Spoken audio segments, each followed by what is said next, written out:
Assalamualaikum anak-anak yang hebat. Bagaimana kabarnya hari ini? Semoga kalian dalam keadaan sehat dan selalu semangat untuk belajar. Berjumpa lagi dengan Ibu di video pembelajaran kita kali ini.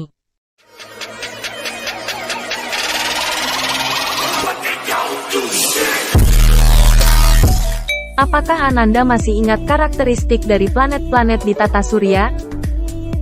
Jadi di video kali ini kita akan melanjutkan pembahasan bab 7. Sistem tata surya. Bagian benda langit lainnya selain 8 planet.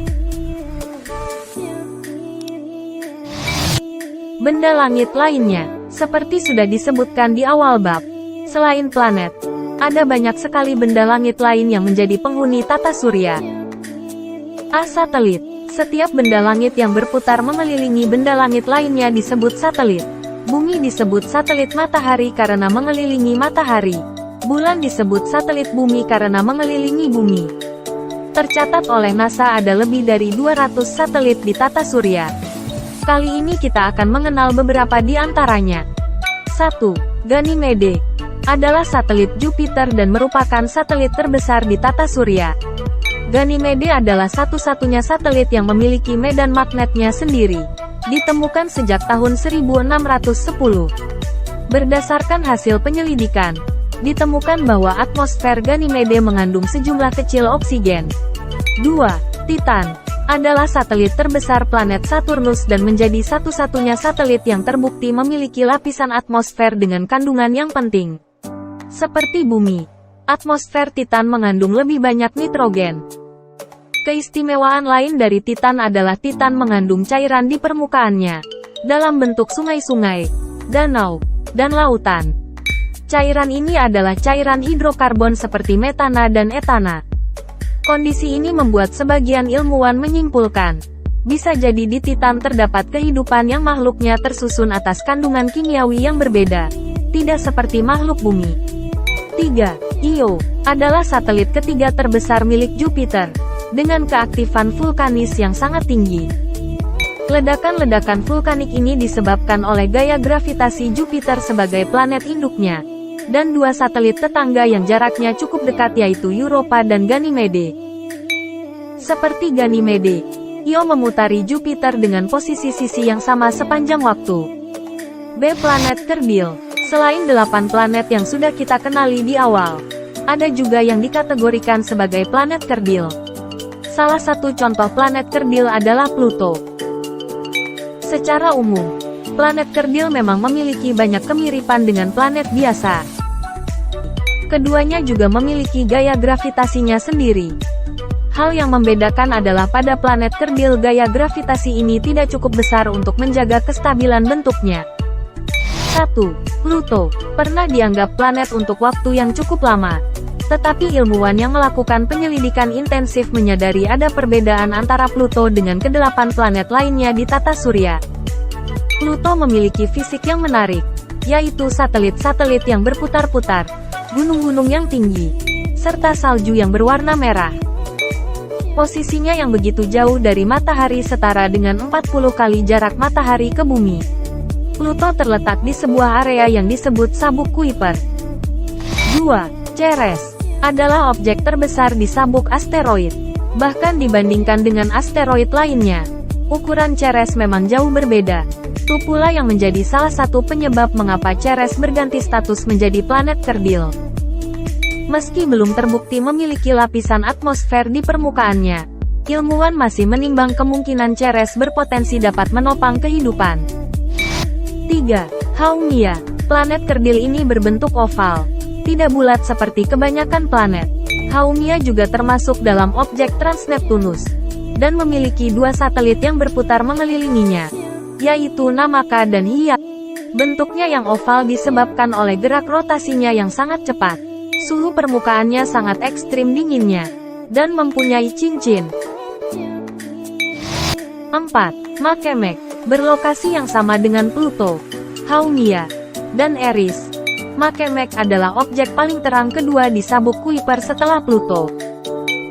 Bentuk fisik permukaan Makemake masih cukup sulit dilakukan, karena letaknya yang sangat jauh dari bumi. Dari jauh, terlihat warna Makemake seperti Pluto, merah kecoklatan. 5. Eris. Ukuran Eris yang sedikit lebih besar dari Pluto menyebabkan astronom berdebat mengenai definisi planet. Permukaannya juga mirip seperti Pluto, berbatu-batu. Eris memiliki bulan kecil yang bernama Dysnomia. Asteroid, komet, meteor, meteorit, dan meteoroid. Asteroid adalah benda langit yang juga mengorbit pada matahari. Memiliki nama lain yaitu planet minor atau planetoid. Asteroid adalah potongan-potongan batu yang mirip dengan materi penyusun planet. Ada jutaan asteroid yang umumnya terdapat di bagian dalam tata surya. Mayoritas asteroid yang telah diketahui mengorbit pada sabuk asteroid, di antara orbit Mars dan Jupiter. Singkatnya, asteroid yang pertama kali ditemukan adalah Ceres, pada tahun 1801 oleh Giuseppe Piazzi, dan pada awalnya menjadi pertimbangan sebagai planet baru. Ukurannya jauh lebih kecil dibanding planet. Ada 3 kelompok asteroid yang diketahui saat ini, yaitu sabuk asteroid utama, Trojan, dan asteroid dekat bumi. Saat ini sudah 995.413 buah asteroid yang ditemukan di tata surya. Benda apa itu? Ternyata itu adalah komet. Komet adalah benda langit yang mengelilingi matahari dengan orbit yang sangat lonjong. Istilah komet berasal dari bahasa Yunani, kometes, yang berarti berambut panjang. Komet ini terdiri dari debu, partikel batu yang bercampur dengan es, metana, dan amonia. Mari kita lihat lebih jelas seperti apa komet ini. Komet terdapat beberapa bagian, yaitu inti komet, koma, dan ekor komet. Inti komet merupakan bahan yang padat, diameternya mencapai beberapa kilometer. Inti komet ini tersusun dari debu dan gas yang beku. Koma. Saat komet mendekati matahari, inti komet menyublim, dan membentuk kabut gas dan debu di sekeliling inti komet. Itulah yang disebut koma. Semakin dekat komet ke matahari, gas yang terbentuk semakin banyak. Partikel-partikel pada komet oleh angin matahari. Itulah yang disebut ekor komet. Panjang ekor komet bisa mencapai jutaan kilometer. Arah ekor komet selalu menjauhi matahari. Mengapa demikian? Karena dorongan dari tekanan radiasi dan angin matahari. Mari kita ke meteoroid. Meteoroid adalah potongan batu atau puing-puing logam yang bergerak di angkasa. Ukurannya lebih kecil dari asteroid. Sebagian besar meteoroid berasal dari asteroid. Ada juga beberapa yang berasal dari komet, bulan, bahkan Mars. Ketika meteoroid mendekati bumi, meteoroid akan tertarik oleh gaya gravitasi bumi. Sebelum sampai ke bumi, meteoroid melewati dan bergesekan dengan lapisan-lapisan atmosfer bumi yang membuat meteoroid terbakar. Itulah yang disebut meteor atau yang dikenal bintang jatuh. Meteoroid yang berukuran kecil biasanya akan habis terbakar jika melewati atmosfer bumi. Jika dengan ukuran yang besar, meteoroid tersebut akan sampai dan menghantam permukaan bumi. Itulah yang disebut meteorit. Jadi kalian sudah tahu perbedaan meteoroid, meteor, dan meteorit. Oke, meteoroid adalah potongan batu yang bergerak di ruang angkasa. Meteor adalah meteoroid yang terbakar saat melewati atmosfer bumi. Sedangkan meteorit adalah meteoroid yang tidak habis terbakar oleh atmosfer bumi dan sampai ke permukaan bumi. Nah, demikianlah pembahasan tentang sistem tata surya kita, 8 planet, serta benda-benda langit lainnya. Semoga anak-anakku dapat memahami dengan baik.